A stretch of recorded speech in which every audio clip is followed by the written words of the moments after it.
بسم اللہ الرحمن الرحیم. ناظرین السلام علیکم. میں ہوں آپ کا میزبان صاحب شاکر وفاقی دارالحکومت اسلام آباد سے. سب سے پہلے آپ کو چاند رات مبارک ہو. 30 روزے مکمل ہوئے اور چاند نظر آ گیا کیونکہ چاند نے نظر آنا ہی تھا.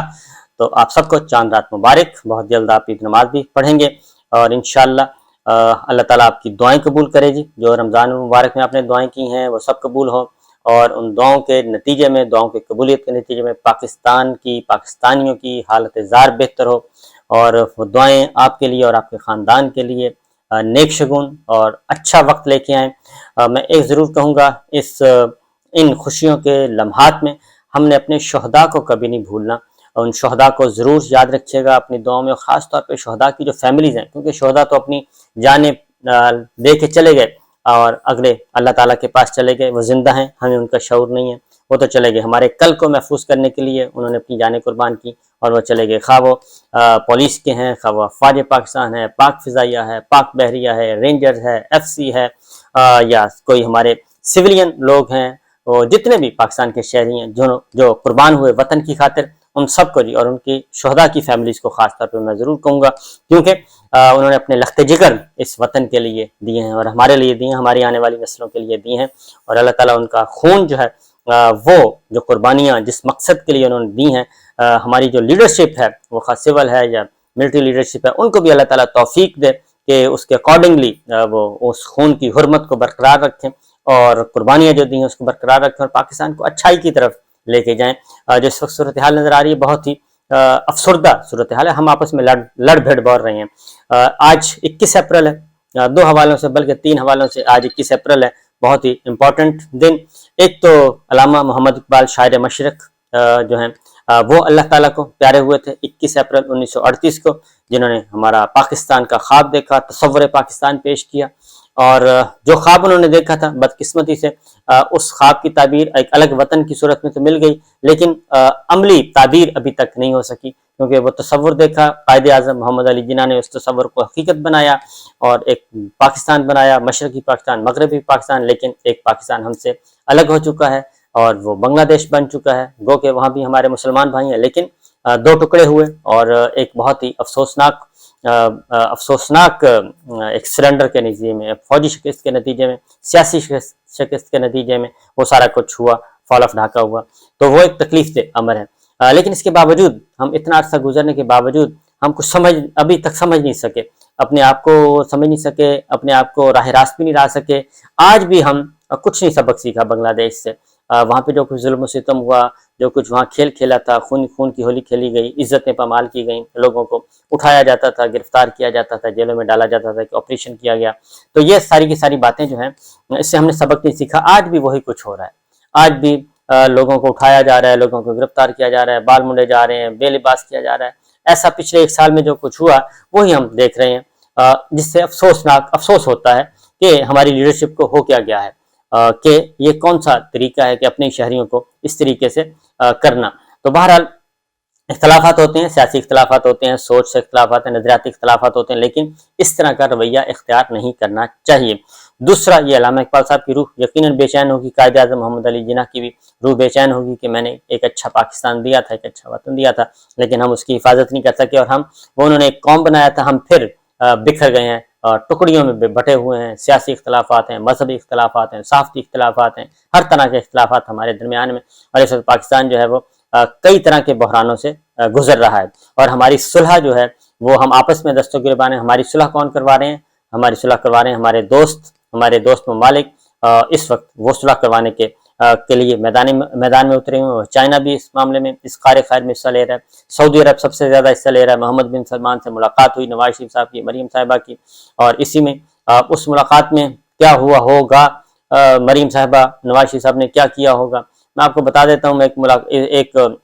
جب باراک اوباما کا لاسٹ ایئر تھا پریزیڈنٹ صاحب کا، تو نواز شریف صاحب اور مریم صاحبہ ایک ڈیلیگیشن کے ساتھ ادھر گئی تھی، آفیشیل وزٹ تھا، اوول ہاؤس میں ٹھہرے ہوئے تھے. تو وہ اوول آفس میں ملاقات بھی ہوئی تھی باراک اوباما سے. تو مشل اوباما کی ایک انٹریکشن تھا مریم صاحبہ سے. تو وہاں پہ انہوں نے جو رونا دھونا کیا تھا وہ پرویز مشرف صاحب کو لے کے، کہ ہمارے ساتھ فوج نے بڑا ظلم کیا ہے، یہ میاں صاحب، میرے والد صاحب جو ہیں، ان کو ہتھ کڑیاں لگائیں اور یہ کیا وہ سارے کا سارا اکتوبر 99 والا سارا سین وہاں پہ ان کو بتایا، اور وہاں پہ ان کی آنکھوں میں آنسو بھی آ گئے، ظاہر ان کے والد صاحب تھے۔ تو وہاں پہ جا کے یہ تاثر یہ تھا کہ ملٹری لیڈرشپ جو ہے وہ پاکستان کی یہ وہ ہوئی ہے، خود سر ہوئی ہے، تو یہ انہوں نے ہمارے والد صاحب کے منتخب وزیر اعظم کے ساتھ یہ کیا تھا۔ تو یہ اس طرح کا اب ایم بی ایس کے ساتھ نواز شریف صاحب کی ملاقات، مریم صاحبہ نے جا کے کیا کہا ہوگا واللہ عالم، لیکن اس کے نتیجے میں مریم اورنگزیب صاحبہ نے ایک ٹویٹ کیا، لیکن میں ذاتی طور پہ مجھے جانتا ہوں، میں کافی عرصہ پہلے اس پہ کر چکا ہوں، تو یہ بالکل خالصتاً میں پورے وثوق سے کہہ دوں کہ یہ ہو رہا ہے جی، سعودی عرب کوشش کر رہا ہے، سعودی عرب بھی کر رہا ہے، چائنا بھی کوشش کر رہا ہے کہ ہم آپس میں کسی طریقے سے مل بیٹھ جائیں، سیاسی اور فوجی قیادت، اور سیاسی قیادت بھی اور فوجی قیادت بھی، کیونکہ آپس میں تو ڈسٹرسٹ ہے، وہ کوئی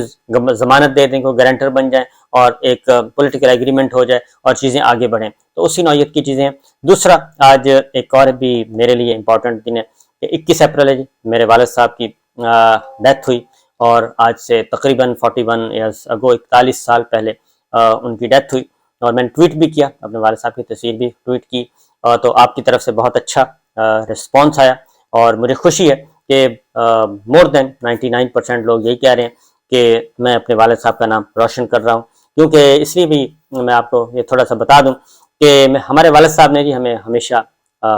بہت اچھے 2-3 چیزیں وہ ہمیں کہتے ہوتے تھے، اور ہم اسی کو لے کے آگے بڑھ رہے ہیں۔ میں کم از کم ذاتی طور پہ آپ کو بتا سکتا ہوں کہ کبھی بھی ایسا کام نہیں کیا، نہ ہی کسی کی حق تلفی کی ہے، اور نہ ہی کوئی بددیانتی کی ہے، نہ ہی حرام خوری کی ہے، رزق حلال کمایا، رزق حلال کھایا، اور جو اپنے تئیں سمجھا وہ ہم حق اور سچ وہ بیان کرتے ہیں۔ اختلاف ہو سکتا ہے آپ کو، اور انسان کو سمجھنے میں بھی غلطی ہو سکتی ہے، لیکن میں کم از کم وہی بات کرتا ہوں جس سے مطمئن ہو۔ ایک جیسے ہی مجھے ایک بار میری سسٹر نے، میری بہن نے، ایک والد صاحب کا خط، کیونکہ وہ والد صاحب ہاسپٹل میں رہے اور تقریباً 1.5 مہینہ وہاں پہ رہے، درمیان میں ٹھیک ہو گئے، لیکن پھر اچانک ان کا کڈنی فیلئر ہوا اور ان کی ڈیتھ ہو گئی تھی، تو ہاسپٹل سے والد صاحب نے خط لکھا تھا، اس خط کی کاپی مجھے واٹس ایپ کی میری بہن نے، تو اس میں کچھ چیزیں جذباتی بھی سین تھا، کیونکہ یہ تحریر میری تک پہلی دفعہ پہنچی ہے حیرت انگیز طور پہ، تو انہوں نے اپنے پاس رکھی ہوئی تھی، تو اس میں انہوں نے لکھا کہ اس وقت میں تھا بھی بہت چھوٹا، اس لیے شاید یہ وجہ بھی بنی، تو یہ تحریر انہوں نے لکھا جی کہ اوپر لکھا ہے تقریباً 1 مہینہ 7 دن کے بعد انہوں نے کہا جی میں خط لکھنے کی پوزیشن میں ہوں، تو اس وقت یہی ذریعہ ہوتا تھا خط کا، تو وہ خط انہوں نے لکھا، سب جو چھوٹے بچے ہیں ان کے نام، ان میں بھی شامل تھا، تو آخر میں انہوں نے پہلے وہ بتایا اوپر کہ کیا کنڈیشن ہے اور ہاسپٹل میں مزید کتنا عرصہ رہ سکتا ہوں میں، تو کچھ ٹیسٹ ویسٹ انہوں نے کہا باقی ہیں، اس لیے باقی چیزیں اسٹیبل ہوں، لیکن حقیقت میں وہ اسٹیبل نہیں تھے۔ انہوں نے لکھا جی کہ انہوں نے کہا جی آپ کا فرض ہے کہ نماز 5 وقت پڑھیں،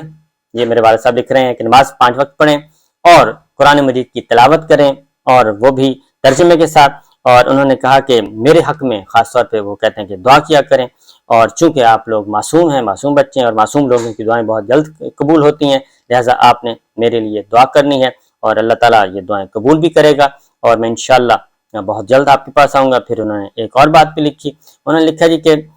کوئی اور میرے لائق، یہ دیکھیں والد صاحب کیسے ہیں، کہتے ہیں میرے لائق کوئی خدمت ہو تو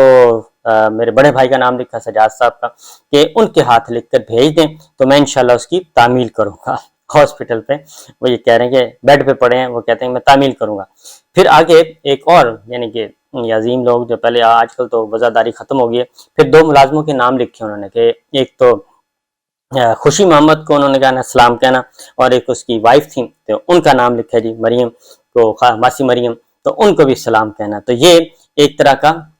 تھا جی وزاداری۔ تو اللہ کا شکر ہے کہ میں اپنے والد صاحب کے نقش قدم پہ چل رہا ہوں، ان کا نام روشن کیا ہوا ہے، اور انشاءاللہ آئندہ بھی کروں گا، اور جو بھی پاکستان کے لیے ہوگا، پاکستان کے لیے آواز بلند کرتے رہیں گے انشاءاللہ، پاکستان کی بھلائی کے لیے، پاکستان کی فلاح کے لیے، اور یہ سارا کچھ ہم انشاءاللہ کریں گے۔ بہرحال اب ہو رہا ہے جی کہ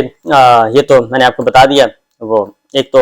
گزٹ نوٹیفیکیشن والا سلسلہ چل رہا ہے، گزٹ نوٹیفیکیشن ہو گیا، جاری کر دیا گیا، قومی اسمبلی نے حکم دیا تھا اور پاکستان پرنٹنگ کارپوریشن نے کر دیا، چھٹی والے دن یہ کام کروایا گیا، اور صرف ہیجانی کیفیت اور اضطرابی کیفیت پیدا کرنے کے لیے یہ سب کچھ کیا گیا، حالانکہ سپریم کورٹ اس کو سسپینڈ کر چکا ہے، لیکن اس کے باوجود اب دیکھنا یہ ہے کہ جسٹس قاضی فائز صاحب کو ابھارا جائے گا، ان کو استعمال کرنے کی کوشش کی جائے گی کہ کوئی تھوڑا سا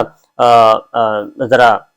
تھوڑا سا آگے آئیں اور انریسٹ پیدا کرنے کی کوشش کریں سپریم کورٹ میں، تو دیکھنا یہ ہے کہ جسٹس قاضی فائز صاحب اس کمزور وکٹ پہ کھیلنے کے لیے تیار ہوتے ہیں یا نہیں ہوتے، کیونکہ ہونا تو یہی چاہیے، کیونکہ 8 رکنی لارجر بینچ جو ہے وہ سسپینڈ کر چکا ہے، اس پہ کوئی ایکٹیویٹی نہیں ہو سکتی، کچھ نہیں ہو سکتا۔ صدر مملکت نے بھی یہی نوٹ لکھ کے بھیجا، لیکن ظاہر ہے اس وقت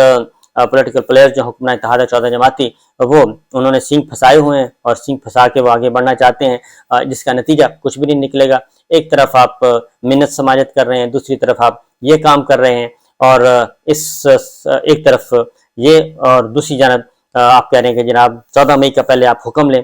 حکم واپس لیں۔ اب یہ بنیادی شرط رکھی ہے جی، آپ سپریم کورٹ سے کہا جا رہا ہے کہ 14 مئی کا حکم واپس لیں تو پھر ہم مذاکرات کریں گے۔ تو میں آپ کو بتا دوں بڑا کلیئرلی کہ یہ حکم واپس نہیں ہونا، 14 مئی کا حکم برقرار رہے گا، اور اگر 14 مئی کے حکم پہ انہوں نے عمل درآمد نہ کیا اور 27 تاریخ کو سپریم کورٹ کے پاس یہ رپورٹ جاتی ہے کہ یہ پیسے جمع نہیں کروائے گئے، تو پھر توہین عدالت کی کارروائی شروع ہو جائے گی، اور توہین عدالت کی کارروائی میں اب وزیر اعظم کے ساتھ ساتھ کس نے جانا ہے، وزیر اعظم اور اسحاق ڈار صاحب کے ساتھ، اس کا ابھی آنے والے دنوں میں پتہ چلے گا، کیونکہ